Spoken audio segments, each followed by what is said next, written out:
In a quiet twilight of the 15th century, two young royals, Isabella of Castile and Ferdinand of Aragon, begin a journey whose repercussions echo across centuries, softly weaving the tapestry of what becomes modern Spain. In this gentle opening of our historical sojourn, imagine the gentle rustle of parchment and the hushed footfalls in candlelit corridors of medieval palaces. Here unfolds the story of two minds shaped by dynastic expectations, the weight of family legacy, and the quiet resolve of extraordinary individuals drawn together by fate and ambition. Isabella, born in the little town of Madrigal de las Altas Torres, arrives into the world on April 22, 1451, under the shadow of courtly intrigues and fraternal rivalries. Her father, King John II of Castile, had departed, leaving a realm ruled by a half-brother, Henry IV, whose reign is whispered about in uncertain tones. Isabella's early years are spent under dim candlelight, nestled in simple chambers and educated by learned tutors, one of whom, Beatriz Galindo, guides her through philosophy, rhetoric, and even medicine. These formative lessons plant in Isabella a curious mind and a tender empathy that will later temper her iron will. As we drift through these early years, you might picture a young woman absorbing knowledge beside a worn wooden desk, quill in hand, as dusk deepens outside her window. Ferdinand, born a year later on March 10, 1452, in Sos del Rey Católico in Aragon, grows amid the echo of battlements and the clang of aristocratic unrest. His youth is marked by loyalty amidst rebellion. During the Catalan Civil War, he remained steadfast alongside his father, gaining early experience in leadership and strategy. These episodes chisel in Ferdinand a thoughtful resolve and a martial poise, and they plant the seeds of a ruler who values both strength and prudence. As the years unfold, the destinies of these two young royals begin to intertwine, gently drawing toward each other amidst the shifting alliances of Iberian politics. Isabella's position as heir to Castile, acknowledged in the Treaty of the Bulls of Guisando in 1468, is both a promise and a peril. Her half-brother's instability and contested lineage cast shadows across her path. And yet, in the hush of secret councils and hushed courtly maneuvers, Isabella emerges as a figure of quiet determination. Then comes 1469, a year unlike any other. Isabella, by her own wit and courage, elopes from court, her excuse a pilgrimage to a brother's tomb, while Ferdinand crosses Castile incognito, disguised as a servant. They meet and shortly thereafter exchange vows in Valladolid. Their union is not born of romantic flourish, but forged in the calm heat of political design, a formal alliance with the soft hum of destiny weaving through. Despite the calculated manner of their coming together, a bond forms, steady, mutual, and laden with potential. Gentle listener, imagine the blending of two courts, Castile with its rolling plains and prudent mutterings of justice, Aragon with its Mediterranean airs and strategic reach. Together, Isabella and Ferdinand nurture a growing affection, framed by correspondence, shared counsel, and the interlacing of their wills. They stand as equals beneath the cathedral vaults, invoking sacred rights that bind not just hearts but kingdoms. By 1474, the tides of history draw tighter. Henry IV's death opens a path for Isabella to assert her claim. She moves swiftly, declaring herself queen in Segovia with Ferdinand at her side. A civil war follows, gracefully tense and fraught with uncertainty.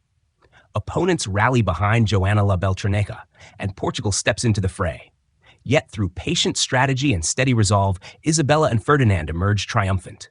Peace is signed by the Treaty of Alcazovas in 1479, acknowledging Isabella's rule and signaling the gradual unification of Castile and Aragon. As the curtain lifts on their reign, the newly crowned couple begins to weave the institutional fabric of a nation, not by clashing swords, but by the soft stroke of reform. Castile's councils are streamlined. Noble privileges are tempered by royal oversight. In their presence, the safety of towns and the weight of tax obligations become topics of careful decree. The administration pulses more smoothly, as if lulled by their measured governance. In the background looms the long Reconquista, a centuries-old promise to return Christian sovereignty across the Iberian Peninsula. We'll soon drift into the decade-long campaign against Granada, where the walls of the Alhambra stand quiet, waiting to surrender to the tide of history.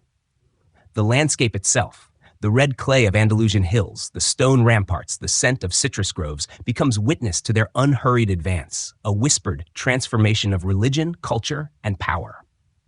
And then, in 1492, two events bring a breath of new light to their reign.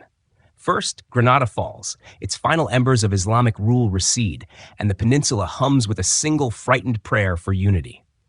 Then Columbus sails west, his captains brimming with hope, carrying Isabella's blessing across dark water. The horizon stretches, shimmering with promise and uncharted lands. In this gentle unfolding through time, Isabella and Ferdinand stand at the crossroads of faith and fortune. They issue edicts that reshape spiritual life. The Inquisition and the Alhambra decree cast long shadows, even as they illuminate the quiet halls of belief with the glow of absolute religious unity. These decisions ripple through households and back alleys alike, shaping lives in ways both seen and unseen. Already, the image of Isabella emerges, a scholar queen with a tender heart and firm hand. Ferdinand, a reserved warrior king with a mind toward balance and alliance. Their reign, calm yet powerful, becomes a lullaby of history, peaceful in pace but profound in change, guiding a fractured land gently toward union and legacy. In the chapters that follow, we will drift together through their early consolidation of power, the reconquest of Granada, their patronage of exploration, the spiritual reforms they enact, their personal days in quiet chambers and royal gardens, and finally, their legacy that echoes on beyond their passing. Each step of the way will be described with the hush of scholarship and the warmth of a bedtime story, weaving imagery and reflection until your mind floats softly through centuries of grace. Let us settle into this narrative as dusk settles over palace towers, and allow the calm rhythms of their history to lull us into deeper understanding and restful peace. Childhood unfolds quietly, like the turning of a delicate manuscript, each page inked with circumstance, expectation, and quiet lessons. To understand Isabella of Castile and Ferdinand of Aragon as monarchs, we must first pause to observe the fragile beginnings of their lives, the courts in which they grew, the tutors who shaped their minds, and the landscapes that became their first classrooms. Isabella is born on April 22, 1451, in Madrigal de las Altas Torres, a modest town in the Kingdom of Castile. Her birth is not celebrated with great fanfare, for she is the second child of King John II's second marriage, and few foresee her eventual place in history. The court she enters is turbulent, a place where shifting alliances and noble rivalries often outweigh the laughter of children. Isabella's early environment is thus one of restraint and uncertainty, yet also of unexpected stability provided by her mother, Queen Isabella of Portugal. Her mother nurtures in her children not only affection, but also a sense of dignity, encouraging piety and careful study of scripture. From an early age, Isabella is acquainted with loss. Her father dies when she is just 3, leaving her half-brother Henry IV on the throne. Henry is a monarch beset by criticism, accused of weakness and indecision. As Isabella grows, she is quietly aware of whispers at court, of noble factions disputing succession, of uncertainty about whether Henry's heirs are legitimate. In this climate of doubt, she learns caution and silence, qualities that will later allow her to navigate political storms with a measured hand. Her education, though not lavish, is serious. Tutors introduce her to Latin, theology, and the principles of governance. She studies not only prayers, but also the responsibilities of queenship as laid out in chronicles of earlier rulers. Lessons are given in chambers lit by flickering candles, the smell of parchment heavy in the air. Isabella develops a love for reading, often immersing herself in religious texts, a devotion that will one day earn her the title of Isabella the Catholic. Yet even now, as a girl, this devotion blends with a steely awareness that faith and power are intertwined. Ferdinand's beginnings are no less formative. Born on March 10, 1452, in the small town of Sos del Rey Católico in Aragon, he is the son of John II of Aragon and Juana Enriquez. His birthplace sits amid rugged hills and stone houses, where the Pyrenean breezes carry both the scent of wild herbs and the memory of conflict. Aragon itself is a patchwork realm, Catalonia, Valencia, and Aragon proper, each with distinct traditions, parliaments, and privileges. From childhood, Ferdinand breathes an atmosphere of political complexity. He too grows amid turmoil. During the Catalan Civil War, when nobles rebel against royal authority, young Ferdinand sees his father besieged and pressured. These struggles plant in him a knowledge of loyalty and endurance. Even as a boy, he accompanies campaigns, watching the organization of armies and the delicate balancing of alliances. The clatter of horses, the negotiation of truces, and the inked signatures on royal decrees become familiar to him long before adulthood. His tutors also cultivate a mind for governance. Ferdinand studies Latin, military tactics, and the codes of chivalry.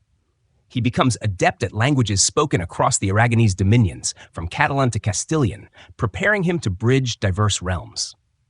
Whereas Isabella's education leans toward devotion and moral principle, Ferdinand's bends toward pragmatism and statecraft. Together, their later union will merge these qualities into a formidable balance. It is worth pausing here to imagine their separate childhoods not as isolated tales, but as threads already winding toward each other. Isabella, the quiet and devout girl, learns to weigh words and measure silence in Castile's uncertain court. Ferdinand, the active and observant boy, absorbs lessons of loyalty and command in Aragon's fractured landscapes. Neither yet knows the other, yet their paths already reflect the qualities that will define their shared reign. Their adolescence deepens these traits. Isabella is sent to live under the oversight of her half-brother Henry IV, where she encounters court intrigue firsthand. She witnesses the instability of Castile and the divisions between nobles who plot for advantage. She also feels the vulnerability of being a young woman in a world of arranged marriages, where her future could be bartered like a treaty. Offers for her hand arrive from Portugal, England, and France, each alliance carrying the weight of politics. Isabella's resolve quietly forms. She will not be forced into a union she does not choose. Her ability to insist upon her own decision, rare for her time, begins here. Ferdinand, meanwhile, accompanies his father in campaigns, riding through towns where banners flutter and bells toll for royal entry. He observes both loyalty and rebellion, sensing the fragile nature of authority. His mother, Juana Enriquez, impresses upon him the need for strength, cunning, and steadiness. The young prince becomes skilled not only in arms, but also in diplomacy, recognizing that kingdoms are held together not just by swords, but by words spoken across council tables. Thus, by their teenage years, Isabella and Ferdinand are already defined by contrast and complement. She, the embodiment of piety, patience, and a fierce sense of self. He, the embodiment of vigor, pragmatism, and adaptability. Their childhoods, though separated by borders and dynastic rivalries, quietly nurture the qualities that will one day allow them to join forces in remaking Iberia. As we drift from their early years into the time when fate will draw them together, we leave behind the images of Isabella bent over a prayer book in a quiet chamber, and Ferdinand riding beneath the stone towers of Catalonia. These scenes, though simple, are the roots of an extraordinary story, one where childhood restraint and early trials blossom into a partnership that reshapes the very fabric of European history. The moment when Isabella of Castile and Ferdinand of Aragon first come together is one of secrecy, courage, and the whisper of destiny. Their marriage in 1469 is not only the union of two young royals, but also the delicate hinge upon which the future of Spain turns. To drift gently into this chapter is to imagine the candlelit corridors, the soft rustle of cloaks concealing identities, and the careful exchange of vows that bound them together against the uncertainties of politics. By the mid-1460s, Isabella is heir presumptive to the Castilian throne. Her half-brother, King Henry IV, struggles to maintain authority, and questions swirl around the legitimacy of his daughter, Joanna, derisively called La Beltraneja by rivals. In this fragile climate, Isabella emerges as a figure of promise. Nobles approach her with proposals. Foreign monarchs send emissaries, and her hand in marriage becomes a diplomatic prize. Suitors range from English royalty to Portuguese princes, yet Isabella quietly resists, determined to choose a match that suits both her conscience and her political instincts. Ferdinand, meanwhile, grows into his role as heir to Aragon. His father, King John II, eyes the Castilian succession with care. A marriage between Ferdinand and Isabella would not only unite two thrones, but also stabilize a peninsula long divided between competing crowns. The prospect of this union alarms neighboring powers who fear the rise of a strong Iberian monarchy. France, in particular, casts a wary eye, preferring to keep Castile and Aragon disunited. Negotiations conducted with whispers and letters unfold. Isabella demonstrates her will by setting clear conditions. Any husband must respect her right to rule Castile in her own name, rather than as consort alone. This is remarkable in an age when queens are often expected to yield authority. Ferdinand, ambitious yet pragmatic, agrees. Their shared determination for equality becomes the foundation of their partnership. And so, in October 1469, Ferdinand travels into Castile in disguise. Accompanied by a handful of loyal companions, he dresses as a servant, his true identity hidden beneath simple garments. The journey itself is perilous, for if discovered, the marriage plans could be thwarted by Henry IV's loyalists or by rival nobles.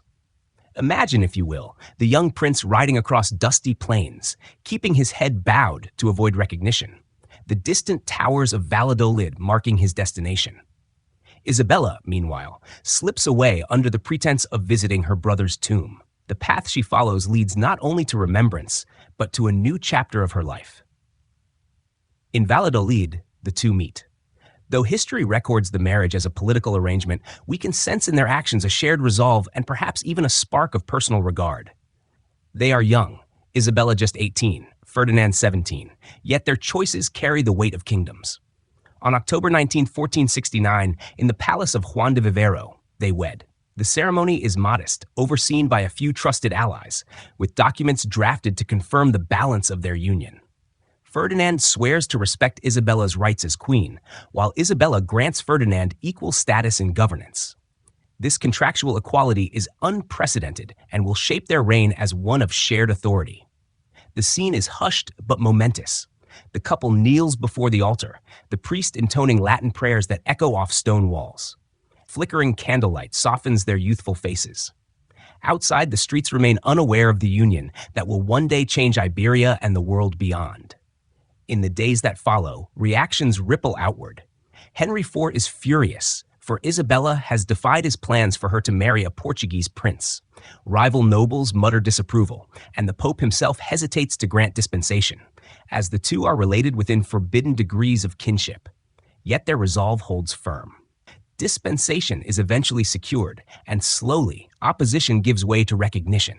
The union is not merely symbolic. It immediately begins to function as a working partnership. Isabella and Ferdinand confer on matters of state, consult one another in letters when apart, and appear together as a united front. Their shared presence reassures supporters and unsettles rivals. In the tapestry of Iberian politics, this marriage stitches together two realms without erasing their differences.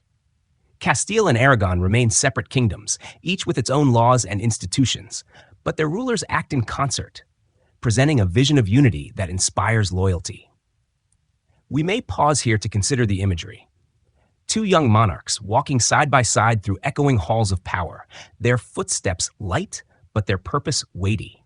They are bound by mutual respect, devotion to faith, and the understanding that their destiny is larger than themselves. Letters exchanged between them in later years show affection and tenderness, suggesting that the partnership grows into a genuine bond of love. Yet even in its earliest days, it is clear that their union is not fragile romance, but a robust alliance built on trust and shared ambition. As their marriage becomes known, supporters rally to their cause, and rivals begin to calculate anew. The union signals to Castilian nobles that Isabella is no longer a pawn but a queen in her own right. It signals to foreign powers that Aragon and Castile may no longer be manipulated apart. And it signals to the Iberian Peninsula that the age of disunity may be drawing to a close. The marriage also introduces a balance of personalities that will serve them well. Isabella's piety and quiet strength complement Ferdinand's energy and strategic insight. She grounds him, while he propels her forward. Together, they embody a harmony rare among royal unions, their differences knitting them together rather than dividing them. From this secret beginning in Valladolid, the path forward is neither smooth nor secure. Opposition still lingers, and the throne of Castile remains contested. Yet, as we drift from the hush of their vows into the tumult of civil war and succession, we sense that the course of Iberian history has already shifted. The quiet exchange of rings and vows in that candlelit hall marks the dawn of a partnership that will reshape kingdoms, faith, and continents. The vows exchanged in Valladolid are still fresh when destiny begins to test Isabella and Ferdinand. Their secret union soon becomes the focal point of Castile's succession crisis, for King Henry IV dies in 1474, leaving the throne shrouded in uncertainty. In this atmosphere of suspicion, intrigue, and competing claims, Isabella steps forward with quiet determination, and Ferdinand stands beside her. Together, they assert their right to rule, even as rivals and foreign powers marshal opposition. This moment, the claiming of the thrones, becomes one of the defining passages in their lives, filled with risk, struggle, and the delicate art of legitimacy. When Henry IV dies on December 11, 1474, Isabella wastes no time. Just days later, she is proclaimed queen in the city of Segovia. Imagine the chilly winter air hanging over the fortified Alcazar of Segovia, where banners are unfurled and nobles gather in the great hall. There, beneath soaring arches, Isabella presents herself not as a consort, but as sovereign in her own right. It is a bold gesture, one that echoes through Castile's corridors of power. Ferdinand is by her side, but the proclamation is clear. Isabella claims the throne as queen regnant, not queen by marriage. Her claim, however, is not uncontested. Supporters of her niece, Joanna la Beltraneja, rally behind an alternative vision. Joanna, though young, is backed by many nobles and by Afonso V of Portugal, who asserts not only her legitimacy, but also his intention to marry her and thus claim Castile for himself. In this tense moment, the very future of the kingdom lies balanced on rival genealogies, papal dispensations, and the clash of armies. The conflict that follows is known as the War of Castilian Succession, lasting from 1475 to 1479. At its heart is the question of who inherits Castile: Isabella, whose right is affirmed by many but challenged by others, or Joanna, whose claim is supported by Portugal and its allies. The war begins quietly, with shifting allegiances and the mustering of forces. Yet soon, the clash intensifies, with villages caught between rival armies and borderlands echoing with the sound of hooves and steel. Through this turmoil, Isabella reveals the steady calm that becomes her hallmark. She negotiates with nobles, secures financial backing, and personally oversees supply lines for her troops. One striking moment occurs in 1476 at the Battle of Toro, a confrontation on the dusty plains near Zamora. Though indecisive militarily, both sides claim partial victory, it is Isabella who transforms the outcome into a political triumph. By presenting the battle as a decisive success, she rallies Castile to her cause, convincing many wavering nobles that the tide of fortune has turned in her favor. At the same time, Ferdinand's martial skill complements Isabella's political tact. He commands troops in the field, demonstrating courage and competence. The sight of the young king riding through camp, armor glinting in the sun, heartens soldiers weary of war. Side by side, the couple presents a formidable image: Isabella, the strategist and unifying figure, and Ferdinand, the commander and champion. The war drags on, straining the kingdom's resources, but gradually Isabella and Ferdinand gain the upper hand. Portugal's involvement weakens, and the balance of power shifts. Finally, in 1479, the conflict concludes with the Treaty of Alcasovas. Signed in the town of Alcasovas, Portugal renounces its support for Joanna's claim to Castile, recognizing Isabella and Ferdinand as the legitimate rulers. In return, Castile acknowledges Portugal's rights over Atlantic territories, particularly along the African coast. The treaty is more than a peace agreement. It is the affirmation of Isabella's queenship and the consolidation of her marriage to Ferdinand as a partnership in sovereignty. Castile and Aragon remain technically separate, each with its own institutions, but their rulers now govern in harmony, projecting unity across Iberia. One may picture the couple returning to their courts, the sounds of battle fading into memory, the halls of Segovia and Zaragoza alive with the rhythm of administration. In these spaces, parchments are signed, councils convene, and the authority of Isabella and Ferdinand takes root. Their reign is still young, their challenges many, yet the throne is now firmly theirs. This period also shapes the perception of Isabella in particular. Her ability to manage war, negotiate peace, and command respect earns her admiration across Europe. She is no longer the uncertain princess of Madrigal, but a queen in her own right, calm yet firm, devout yet pragmatic. Ferdinand, too, benefits from the war, proving himself a capable leader in both diplomacy and arms. Yet behind the grandeur lies the everyday strain of governance. The war leaves villages scarred, resources stretched, and nobles restless. Isabella and Ferdinand respond with reforms, strengthening royal councils, and working to ensure stability.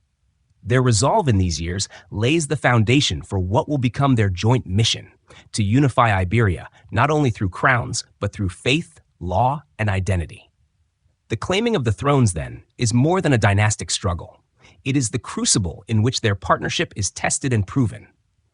Against rivals, doubts, and battlefields, Isabella and Ferdinand demonstrate that their union is not fragile. Instead, it is a balanced harmony of wisdom and willpower, capable of navigating the turbulence of succession and charting the course of a new era. As we drift forward, the noise of war softens into the measured hum of governance. The young monarchs, seated side by side beneath vaulted ceilings, begin to turn their attention inward, to reforms that will slowly knit together their realms, and outward, to the unfinished promise of the Reconquista. In their hands, the fragile crowns of Castile and Aragon now gleam with the first light of stability, their legitimacy secured, their path toward greater destiny unfolding. The thrones of Castile and Aragon now rest securely in the hands of Isabella and Ferdinand. With legitimacy established and rivals subdued, their attention turns to the delicate and deliberate work of governance. This period is quieter than the storms of civil war, yet its impact is profound. For here, the young monarchs begin to shape a new order, one of discipline, reform, and balance. To drift into this chapter is to wander through the chambers of councils, to hear the measured scratching of quills on parchment, and to sense the steady rhythm of royal authority as it settles into the daily life of a kingdom. Castile, the larger and more populous of the two realms, becomes the foundation upon which much of their authority rests. Yet it is also a kingdom weakened by decades of unrest, noble privilege, and ineffective administration. Isabella moves swiftly to address these challenges. One of her first reforms is to restore order in the countryside, where banditry and lawlessness have spread during years of instability. To this end, she revives and strengthens the Santa Hermandad, or Holy Brotherhood, a kind of rural police force funded by towns and empowered to enforce justice. Picture patrols moving quietly along dusty roads, ensuring that trade can flow and that peasants can tend their fields without fear. Ferdinand, meanwhile, introduces similar measures in Aragon, though his kingdom's structure differs. Aragon's political life is shaped by powerful regional assemblies known as cortes, each jealous of its rights and privileges. Ferdinand must tread carefully, balancing royal authority with respect for local traditions. This duality, Isabella governing a more centralized Castile, Ferdinand steering a more federated Aragon, becomes a hallmark of their joint reign. They are two rulers in one partnership, each adapting to the character of their domains while presenting a united image to the world. The couple also works to reform royal finances. Wars and noble excess have drained Castile's treasury, but Isabella is meticulous in restoring solvency. She personally supervises accounts, demanding honesty from treasurers and auditors.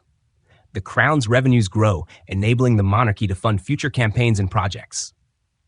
One can imagine Isabella at her desk, her eyes scanning columns of figures, her hands steady as she marks corrections.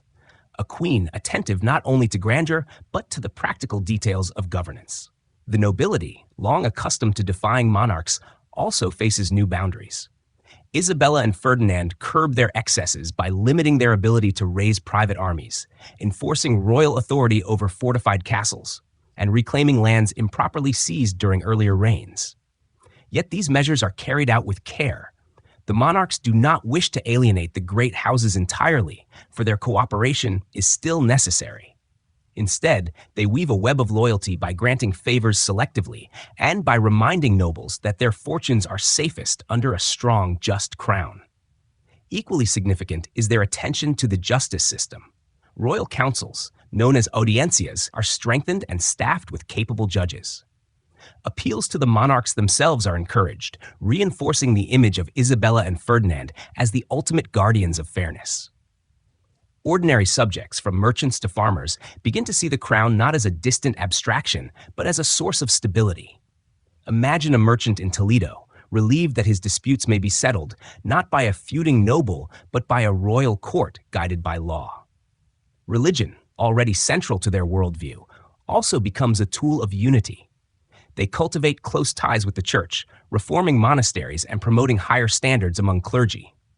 Isabella, deeply pious, attends Mass daily and encourages spiritual renewal. Yet this devotion is not merely private. It shapes policy, ensuring that the faith of the kingdom becomes a unifying force. These early reforms lay the groundwork for later, more dramatic religious measures, including the establishment of the Inquisition. In the daily life of their court, Isabella and Ferdinand cultivate an image of balance and dignity. Their residence alternates between Castile and Aragon, symbolizing their dual authority. The court itself becomes a hub of learning, diplomacy, and culture. Scholars are welcomed, ambassadors entertained, and laws promulgated beneath the glow of candlelight in great halls. The air is filled not with clamor, but with the steady murmur of administration, the hum of a government gradually becoming more orderly and efficient. This careful shaping of the kingdom is not done in haste. It unfolds slowly, like the turning of a season, each measure reinforcing the last. Step by step, they build an image of the monarchy as the rightful, stable center of Iberian life. Their partnership in governance also becomes more visible. Documents are signed jointly, decrees bear both names, and audiences with subjects often feature them side by side. In a world accustomed to seeing queens overshadowed by kings, Isabella and Ferdinand present themselves as equals, reinforcing the contract they made at their marriage. One must also note the imagery of their reign. Coins minted with both their likenesses circulate throughout the land, carrying their image into every hand. Heraldic devices intertwine the symbols of Castile and Aragon, creating a visual reminder of their union. Flags and banners flutter above town squares, where subjects gather for festivals or solemn proclamations. These sights, repeated across villages and cities, foster a new sense of belonging to something larger than local lordship, a monarchy with shared rulers, steady and enduring. Yet beneath this tranquility lies the awareness that much remains incomplete. The Iberian Peninsula is not yet united, for the Kingdom of Granada still stands in the south, its red walls gleaming beneath the Andalusian sun. The Reconquista, centuries in the making, remains unfinished. Even as Isabella and Ferdinand strengthen their realms, they know that the ultimate test of their authority will come not in parchment or councils, but in the field of battle. Still, for now, the gentle hum of reform prevails. Subjects feel the return of order, nobles sense the limits of their power, and the crown reasserts its rightful place as the axis of governance. Isabella and Ferdinand, seated together in council chambers, look upon their kingdoms with a shared vision, to create a foundation strong enough to bear the weight of destiny. As we drift from these administrative chambers to the sun-washed plains of Andalusia, we sense a shift in tone. The measured calm of reform will soon give way to the clang of arms and the smoke of sieges. Granada waits, its towers glinting in the distance, and with it, the closing act of a centuries-long struggle. The Reconquista, the centuries-long effort to reclaim Iberia from Muslim rule, approaches its final act in the reign of Isabella and Ferdinand. By the late 15th century, only one bastion remains, the Kingdom of Granada. Nestled against the Sierra Nevada mountains, Granada glimmers like a jewel, its red stone walls of the Alhambra reflecting the Andalusian sun, its gardens scented with orange blossoms and jasmine. Here, cultures mingle. Arabic poetry is recited in palaces, water trickles through ingenious fountains, and traders carry silks and spices through winding streets. Yet this last stronghold stands precariously, a reminder that the long struggle for Iberia is not yet complete. Isabella and Ferdinand approach the campaign with both caution and resolve. Unlike the earlier skirmishes of nobles seeking glory, the conquest of Granada is conducted as a carefully planned, decade-long effort, lasting from 1482 to 1492. The monarchs present it not merely as a war of territory, but as a sacred mission, a continuation of their duty as Catholic rulers to unite the peninsula under one faith. This framing lends the campaign a spiritual quality, turning military endeavor into a quest that resonates deeply with their subjects. The war begins in 1482 with a rebellion inside Granada itself. Rivalries among the Nasrid rulers, the dynasty that governs the kingdom, create instability. One prince, Boabdil, seeks aid from Isabella and Ferdinand against his own father and uncle. The monarchs seize this opportunity, offering support while advancing their own cause. Thus begins a slow, methodical encirclement of Granada, with Christian forces gradually pressing deeper into Andalusian territory. Isabella plays a central role, not only in policy, but in presence. She often accompanies campaigns, traveling with armies, overseeing logistics, and ensuring that supplies flow to the front. Picture her riding in a modest carriage across the plains, cloaked against the dust, pausing to visit soldiers' tents and to encourage their efforts. Her presence is a reminder that the war is not only Ferdinand's command, but a shared enterprise of queen and king. Ferdinand, for his part, demonstrates his skill as a strategist. He organizes sieges, directs assaults, and negotiates with local populations. Castilian and Aragonese troops, along with forces from other Christian states, assemble under his command. The campaign is grueling, involving long sieges of fortified towns such as Loja, Ronda, and Malaga. Each victory brings new challenges, refugees to settle, fortresses to garrison, and resistance to quell. Life for the people of Andalusia during these years is marked by hardship. Fields are ravaged, towns besieged, and families displaced. Yet amid the destruction, one can still imagine the resilience of daily life. Women drawing water from wells, children playing in narrow streets, and merchants carrying what goods they can to market. For many, the war is less a clash of civilizations than an unending disruption of ordinary existence. One of the most dramatic moments of the campaign comes in 1487 with the fall of Malaga. The siege is long and brutal, and its conclusion signals the determination of Isabella and Ferdinand to press the war to its bitter end. Malaga's capture is accompanied by harsh measures, with many inhabitants sold into slavery or forced into exile. The message is clear. Resistance will be met with severity, while surrender may bring mercy. As the years pass, the noose around Granada tightens. By 1491, the city itself is besieged. The monarchs establish a military camp outside its walls, which grows into a temporary town known as Santa Fe. Wooden houses, chapels, and council chambers are built, giving the impression of permanence.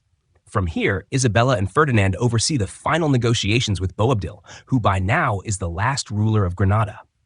On January 2, 1492, the city surrenders. The gates open, and Boabdil rides out to hand the keys of Granada to Ferdinand and Isabella. Chroniclers describe Isabella dressed in regal dignity, Ferdinand mounted proudly, and their soldiers lifting banners high above the Alhambra. Yet the moment, though triumphant, is tinged with quiet melancholy. Boabdil, known in legend as the Little King, departs in tears. His dynasty ended, his people's long dominion in Iberia concluded. His lament, preserved in Spanish memory, reflects both the sorrow of loss and the inevitability of change. The fall of Granada is celebrated across Christendom. Bells ring in cathedrals, preachers proclaim the triumph of the Catholic monarchs, and Europe hails the completion of the Reconquista. Yet the victory also carries complexity. For the Muslim and Jewish inhabitants of Granada, the surrender promises rights of worship and property, rights that, though initially respected, will later erode under pressure for religious uniformity. Thus, the conquest is both an ending and a beginning. The end of Islamic rule in Iberia, and the start of a new chapter of religious transformation. For Isabella and Ferdinand, Granada represents the crowning achievement of their partnership. It validates their reforms, their authority, and their vision of a united Spain. Standing together in Santa Fe, they witness the culmination of centuries of effort, and they inscribe their names into the enduring story of Iberia. The red towers of the Alhambra, now adorned with Christian crosses, become a symbol of both triumph and transition. As we drift from this climactic moment, the sound of marching armies fades into the echo of church bells. Granada, with its fragrant gardens and shimmering palaces, now lies within their realm. The Reconquista is complete, but the monarch's mission is not. Ahead lies the question of faith, unity, and the fate of diverse peoples living under their crown. In the hush after victory, Isabella and Ferdinand turn from the battlefield to the council chamber once more, their attention fixed on forging a spiritual as well as political union. With the banners of Granada folded away and the last Muslim kingdom of Iberia subdued, Isabella and Ferdinand turned their gaze toward a new kind of conquest, the conquest of souls. Their dream of a united Spain is not only political, but deeply spiritual, founded upon the belief that unity can only be secured under one faith. In this pursuit, they initiate some of the most consequential and controversial measures of their reign: the establishment of the Spanish Inquisition and the enforcement of religious conformity across their realms. At the heart of this policy is Isabella's profound devotion. From childhood, her piety has been steady and sincere. Daily prayers, the guidance of confessors, and her desire for a moral and disciplined clergy shape her worldview. For her, true governance is inseparable from religious duty. Ferdinand, though more pragmatic and less devout in temperament, recognizes the value of religion as a tool for unification. Together, they become champions of Catholic orthodoxy, intertwining faith with the machinery of the state. The Inquisition, formally authorized in 1478 by a papal bull from Pope Sixtus IV, begins modestly but soon grows into a formidable institution. Its purpose is to identify and correct heresy, focusing initially on conversos, Jews who had converted to Christianity, often under pressure, but who were suspected of secretly practicing Judaism. Fear and suspicion feed its power, as communities whisper about neighbors, and inquisitors arrive with stern faces and written mandates. Picture a small Castilian town in the late 15th century. The cobbled streets quiet as Dominican friars in dark habits approach, carrying the seal of the crown. Families retreat indoors, shutters close, and a hush falls over the market square. Notices are read aloud, commanding citizens to confess errors of faith and to denounce others who stray. The tribunal convenes in a hall. Questions are asked under oath, and punishments range from penances and fines to imprisonment or, in the most severe cases, execution. Isabella and Ferdinand do not personally attend such proceedings, yet their names and authority give the Inquisition legitimacy. They see it not as cruelty, but as a necessary measure to protect the unity of their realm. For them, religious diversity is not strength, but a fracture, a potential weakness that could unravel the delicate fabric of their newly consolidated kingdoms. By enforcing orthodoxy, they believe they are ensuring stability and divine favor. The most far-reaching expression of this policy comes in 1492, the very year Granada falls. In March of that year, the monarchs issue the Alhambra decree, ordering the expulsion of Jews who refuse to convert to Christianity. The decree declares that coexistence is no longer tolerable, that the presence of Jews poses a spiritual danger to Christians, and that unity demands their departure. The consequences are immense. Tens of thousands of Jewish families pack their belongings, sell what they can, and set out into exile.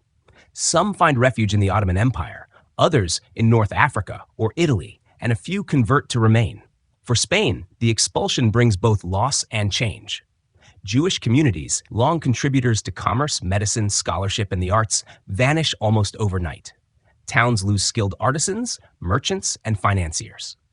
Yet for Isabella and Ferdinand, the measure is framed as an act of faith, ensuring that their realm is purified and aligned with divine will. Their decision is celebrated by some contemporaries as an act of piety, while others, even in their own time, lament the cruelty and waste of talent it entails. Muslims, too, face increasing pressure. Though the surrender of Granada initially guarantees rights of worship and protection, these promises soon erode. Over the next decade, policies shift toward forced conversion, leading to the creation of a new group known as Moriscos, Muslims who outwardly embrace Christianity but are suspected of secretly maintaining their old faith. Thus, the cycle of suspicion and investigation continues, binding more of society within the Inquisition's grasp. It is important to see, however, that for Isabella and Ferdinand, these measures are not driven by malice in the sense of cruelty for its own sake. They are rooted in the worldview of their age, in which religion and politics are inseparable, and in which rulers are judged by their ability to safeguard the souls as well as the bodies of their subjects. To them, the presence of divided faiths within their borders threatens not only earthly stability, but eternal salvation. Still, the human cost is undeniable. Families are torn apart, communities scattered, and fear seeps into daily life. The image of Spain as a Catholic kingdom is strengthened, but it is a unity built upon silence, exile, and conformity. The echoes of these policies will resonate for centuries, shaping perceptions of Spain both within Europe and beyond. Within courtly life, these decisions are justified through ritual and ceremony. Masses are celebrated to mark the triumph of faith. Sermons are preached extolling the monarchs as defenders of Christendom, and papal honors are bestowed. In 1494, Pope Alexander VI grants them the title Reyes Católicos, the Catholic monarchs, an honorific that cements their reputation as champions of the faith.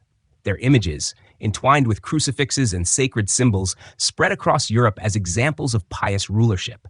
And yet, if we step back and imagine the quiet moments within their palaces, perhaps there are hints of burden. Isabella, known for her conscience and her gentleness in personal dealings, may have carried the weight of these choices heavily, even as she believed them necessary. Ferdinand, ever pragmatic, likely measured their outcomes in terms of stability and strength. Together, they accept the cost, convinced that they are guiding their kingdoms toward divine destiny. As this chapter of their reign unfolds, the sound of footsteps in tribunal halls mingles with the tolling of church bells, a reminder of the intertwining of faith and power. The Inquisition's presence grows, its authority reaching into every corner of society, while the expulsion of Jews and the conversion of Muslims reshape the demographic and spiritual landscape of Spain. When we drift onward from this moment, we leave behind the echo of stern verdicts and whispered confessions, and we look instead to the horizon of the Atlantic. For even as Isabella and Ferdinand secure unity at home, they open the gates to new worlds abroad. The age of voyages is dawning, and with it, an expansion of Spain's influence beyond anything previously imagined. While the Inquisition tightens its hold on Spain, another horizon beckons. Across the western seas, beyond maps' edges where parchment shows only sea monsters and swirling waves, lies the unknown. It is Isabella and Ferdinand who open that horizon, not through direct navigation themselves, but by lending support to a Genoese mariner with a dream, Christopher Columbus. Their patronage of Voyages of Discovery transforms Spain from a European kingdom into a global power, and in this gentle unfolding, we drift into the story of ships, stars, and vast oceans. By the late 15th century, European courts are captivated by the promise of reaching Asia by sea. Portuguese navigators sail down Africa's coasts, establishing trading posts and searching for a route around the continent to India. Spices, silk, and precious goods lure merchants and monarchs alike. Into this atmosphere steps Columbus, a man convinced that the Earth is smaller than most scholars believe, and that by sailing west, one could reach the riches of Asia more quickly than by rounding Africa. Columbus approaches Portugal first, but his ideas are dismissed. The calculations of distances seem flawed, the risks too great. Undeterred, he turns to Castile, where Isabella and Ferdinand weigh his proposal. At first, they too hesitate. Advisors caution against trusting such an uncertain venture. But after years of persistence, Columbus wins a hearing at Santa Fe in 1492, just as Granada falls. Perhaps it is the air of triumph that sways the monarchs, or Isabella's willingness to take risks for faith and destiny. She is said to have declared that she would pawn her jewels if necessary to fund the expedition. And so, on August 3rd, 1492, Columbus departs from Palos de la Frontera with 3 ships, the Niña, the Pinta, and the Santa Maria. As sails billow in the morning light, he carries not only provisions and crew, but also the authority of Isabella and Ferdinand, whose royal standard flutters alongside the cross. Their patronage turns his voyage from a private dream into a royal enterprise. The journey is long and uncertain. For weeks, the ships traverse endless ocean, with crews muttering about mutiny. Columbus reassures them, promising land just beyond the horizon. Finally, in October, land is sighted. An island in the Bahamas, lush with greenery, inhabited by peoples unknown to Europeans. Columbus believes he has reached the Indies, but in truth, he has encountered a world entirely new. When he returns to Spain in 1493, he brings with him not spices and silks, but stories of strange lands, unfamiliar plants, and gold glimpsed in the hands of islanders. He also brings several Taino people as evidence of his discoveries. At court, Isabella and Ferdinand receive him with ceremony. Trumpets sound, nobles gather, and Columbus kneels before the monarchs.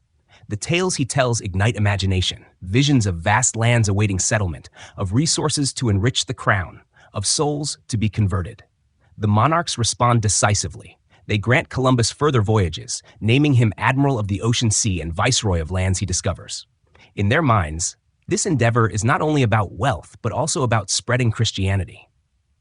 The conversion of new peoples becomes part of their sacred mission, a natural extension of the same devotion that shaped the conquest of Granada. Over the next decade, Columbus sails 3 more times, always under the flag of Spain. His voyages open the Caribbean to European presence, setting the stage for colonization, trade, and eventually empire. Isabella and Ferdinand oversee these efforts carefully, balancing ambition with caution. They establish systems for administration, ensuring that discoveries serve the crown's authority. Yet even in these early years, complexities arise. Reports of mistreatment of indigenous peoples reach Spain, troubling Isabella, who insists that natives be regarded as subjects of the crown, not slaves. Orders are issued demanding their protection, though in practice enforcement is uneven. Ferdinand, more pragmatic, often emphasizes the economic gains of these ventures. Still, the monarch's involvement in such matters shows their awareness that these voyages carry moral as well as material weight. The impact of their patronage ripples outward. Other European powers take notice, realizing that the Atlantic holds opportunities previously unimagined. Spain, once focused inward on unifying Iberia, now becomes outward-looking, its sails catching global winds. The age of exploration begins not in abstract, but in the decisions made by Isabella and Ferdinand in those council chambers at Santa Fe. Imagine for a moment the quiet after Columbus's first return. Isabella and Ferdinand sit together in a palace chamber, a map spread across the table. Their eyes trace the outlines of islands, their minds filled with both possibility and uncertainty. Outside, the bells of Granada still ring from its conquest, but already new bells echo in memory. Churches yet to be built across oceans, prayers yet to be spoken in lands unknown. For Spain, the voyages mark a turning point. No longer is the crown's destiny limited to the peninsula. Instead, its influence extends across seas, binding distant continents to its authority. Wealth begins to flow, ships return with cargoes of gold and exotic goods, and Spain's name becomes synonymous with exploration. For Isabella and Ferdinand personally, the voyages are a fulfillment of their broader vision: unity of faith, expansion of influence, and legacy secured. Isabella in particular sees them as a mission of conversion, an extension of her role as defender of the church. Ferdinand views them also as an opportunity to strengthen Spain's place among European powers. Together, their perspectives merge into policy, shaping an empire that stretches far beyond Iberia's shores. As we drift from this chapter, the image lingers of 3 small ships fading into the horizon, carrying with them the hopes of monarchs who dared to look beyond their own realm. The sea, vast and endless, becomes the new stage upon which their legacy unfolds. In the quiet of night, when the ocean is dark and the stars blaze overhead, one can almost hear the creak of timbers and the murmur of sailors. Guided by a vision born in the hearts of 2 rulers, who believed their destiny was bound not only to land, but to the wide, mysterious sea. Having seen them as warriors and reformers, as champions of faith and patrons of voyages, we now step into the gentler chambers of Isabella and Ferdinand's courtly life. For even monarchs burdened with wars and councils inhabit daily rhythms. The meals shared, the gardens walked, the children raised, the rituals that give structure to existence. To wander here is to glimpse them not only as rulers, but as husband and wife, parents and human beings, living within the walls of palaces that still stand as silent witnesses to their presence. Their residences shift with the seasons and with circumstance. In Castile, the Alcazar of Segovia rises like a ship upon a rocky outcrop, its pointed towers overlooking valleys of quiet villages and fields. In Aragon, the Aljaferia Palace in Zaragoza offers a Moorish elegance, with delicate arches and carved stucco that whisper of earlier dynasties. After the conquest of Granada, the Alhambra itself, with its courtyards of flowing water and intricate patterns, becomes part of their world. Each palace carries its own atmosphere, stone walls thick with history, tapestries muffling drafts, gardens where orange blossoms perfume the air. Daily life in these spaces is shaped by ceremony, but also by intimacy. Isabella rises early, often attending Mass before the day's business begins. Her piety is not performed for show but flows naturally, an anchor in her routine. She dresses with dignity rather than extravagance, favoring modest gowns that reflect her sobriety. Ferdinand, practical and vigorous, spends mornings in councils or in hunting when duties allow. Hunting is more than pastime. It is a training ground for endurance and a symbolic assertion of noble authority. Meals are occasions of both nourishment and display. In great halls, long tables are spread with bread, roasted meats, olives, and fruits from the orchards. Silver dishes gleam in candlelight, goblets clink, and musicians play soft airs upon lutes. Nobles, ambassadors, and clerics share these tables, their conversations weaving together politics and pleasantries. Yet Isabella herself is known for moderation, often eating sparingly and encouraging restraint. To dine in her presence is to encounter both the grandeur of monarchy and the quiet example of a queen who values simplicity. Family life unfolds alongside these rituals. Isabella and Ferdinand have 5 children who survive infancy: Isabella, John, Joanna, Maria, and Catherine. Each becomes a thread in the tapestry of European politics, their marriages linking Spain with Portugal, Burgundy, and England. The upbringing of these children is one of Isabella's deepest concerns. She insists on their education, ensuring that her daughters as well as her son are instructed in Latin, history, and the arts.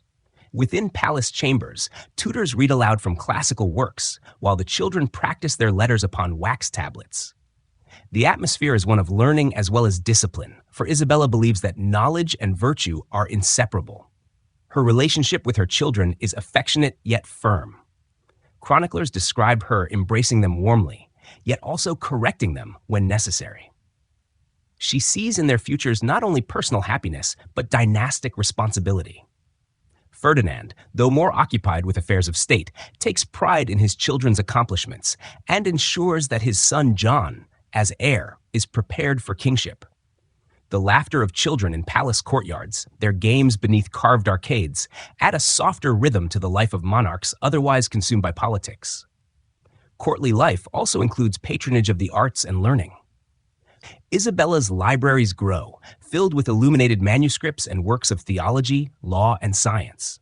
She invites scholars to court, encourages translations of classical texts, and fosters a climate in which knowledge is revered. Painters, sculptors, and musicians find support, their works adorning chapels and chambers. The court thus becomes not only a center of power, but also a place of culture, where beauty and learning thrive alongside governance. Ceremonies mark the passage of time with solemnity. Weddings, baptisms, and funerals are conducted with grandeur, blending religious devotion with dynastic symbolism. Festivals bring processions through city streets, with banners flying, incense rising, and bells ringing. Yet in quieter moments, Isabella and Ferdinand are seen walking in palace gardens, conversing softly amid fountains and cypress trees. Their partnership evident not only in councils, but in the shared stillness of companionship. It is worth noting how their personal bond shapes their rule. Unlike many royal marriages of convenience, theirs develops into genuine affection. Letters exchanged during separations speak of mutual trust and longing. Isabella values Ferdinand's counsel, and Ferdinand respects Isabella's judgment. Together, they navigate not only public challenges, but private sorrows, such as the early deaths of some children. These losses deepen their reliance upon one another, reinforcing their sense of shared destiny. In the evenings, when the day's councils are done, the court often gathers for entertainment. Music drifts through halls as lutes and flutes accompany soft voices. Chess, a favored pastime, is played on carved boards, the movement of pieces echoing the strategies of governance. Storytellers recount romances of knights and saints, their words carrying listeners into realms of imagination. These moments, gentle and unhurried, reveal a monarchy at rest, balancing the burdens of rule with the comforts of tradition and community. And so, courtly life in the reign of Isabella and Ferdinand is not merely a backdrop, but an integral part of their story. It reflects their values of modesty, learning, faith, and family. It reveals them as figures of flesh and blood, shaped by daily routines as much as by grand decisions. The rustle of tapestries in palace corridors, the laughter of children in gardens, the solemn chants in chapel choirs, all these details remind us that behind the titles of king and queen stood a man and a woman whose humanity infused their reign. As we drift onward, we leave behind the warmth of hearths and the echo of music in great halls.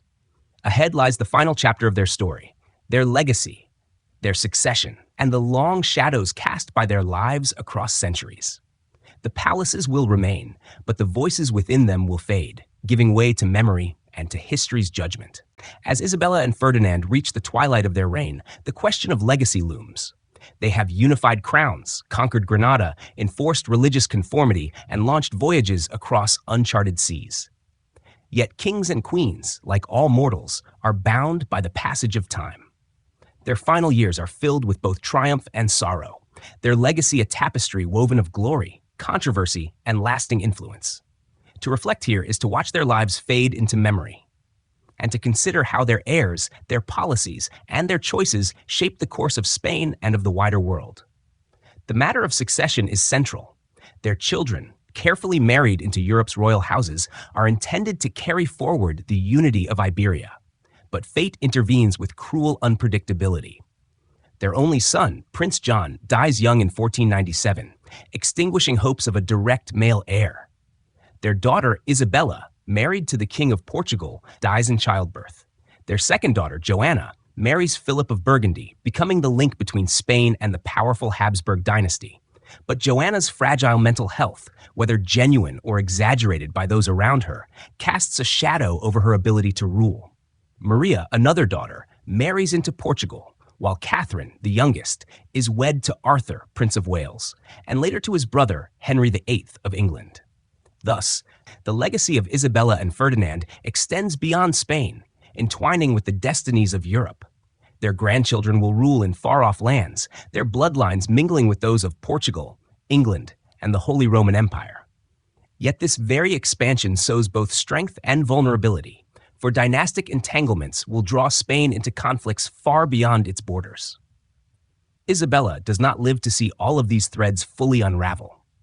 She dies in Medina del Campo on November 26, 1504, at the age of 53. Her final days are marked by illness and reflection. In her will, she expresses concern for her people, care for her children's futures, and her enduring devotion to faith.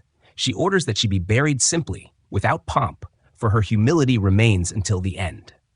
Her passing leaves Ferdinand bereft, though he continues to rule, remarrying in an attempt to secure further alliances.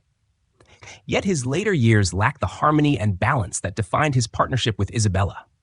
He dies in 1516, leaving the crown to his grandson, Charles, who will become Charles V, Holy Roman Emperor, and preside over a truly vast empire.